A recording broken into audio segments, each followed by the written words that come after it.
C'est à Augusta National en Géorgie que Danny Willett a remporté son premier majeur lors du Masters, superbe victoire devant Jordan Spieth. Danny Willett incarne clairement le renouveau du golf britannique à 32 ans seulement, pro depuis 2008. Il est passé de la 120e place mondiale début 2014 à la 19e place mondiale début 2016, maintenant 9e mondial grâce à cette victoire au Masters. Il avait remporté successivement le NetBank Golf Challenge, très gros tournoi, en 2014, l'Omega European Masters en Suisse en 2015 et en début de saison, l'Omega Dubai Desert Classic, très gros tournoi également du circuit européen. Il a cumulé 12 top 10 depuis 2014.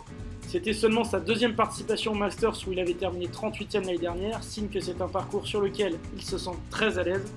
Il était deuxième de la Race to Dubai également l'année dernière derrière Rory McIlroy et cette année il est en tête provisoire avec déjà 2 700 000 points acquis. Il est en tête également des points Ryder Cup et sera un des meilleurs membres de l'équipe, c'est certain, et il participera à l'Open de France cette année, allez le voir. Donc nous allons analyser ce superbe swing qui fait des balles en draw, tout de suite, c'est parti.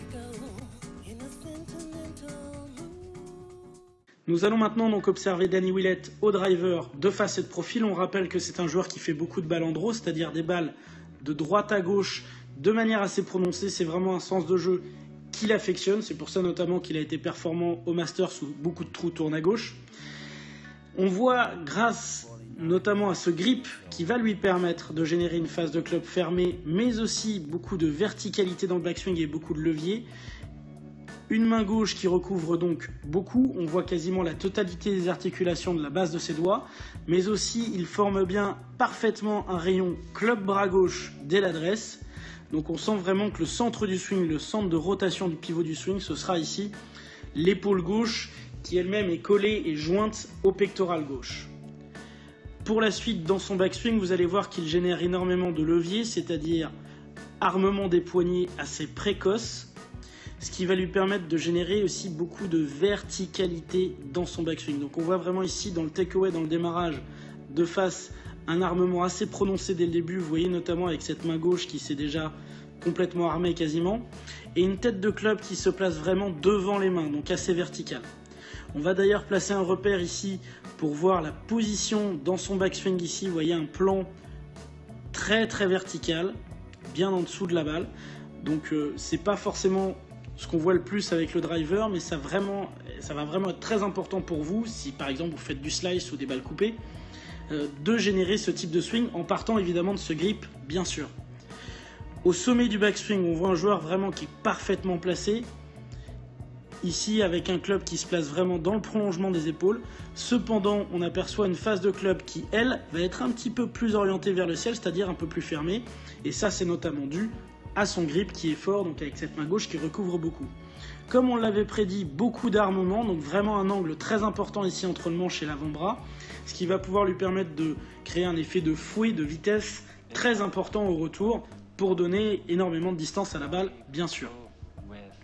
On va replacer un repère au retour, notamment par rapport à ce plan initial qu'on avait placé avec la ligne rouge, pour se rendre compte que dans la mesure où sa face de club est fermée, on voit tout de suite un replacement du club dans l'action retour de profil qui est bien plus intérieur ici qu'au plan de l'allée. Donc vraiment à partir d'un grip fort et une face de club du coup qui est un peu fermée, il a la nécessité de swinger davantage de l'intérieur vers l'extérieur pour que sa face de club arrive square à l'impact.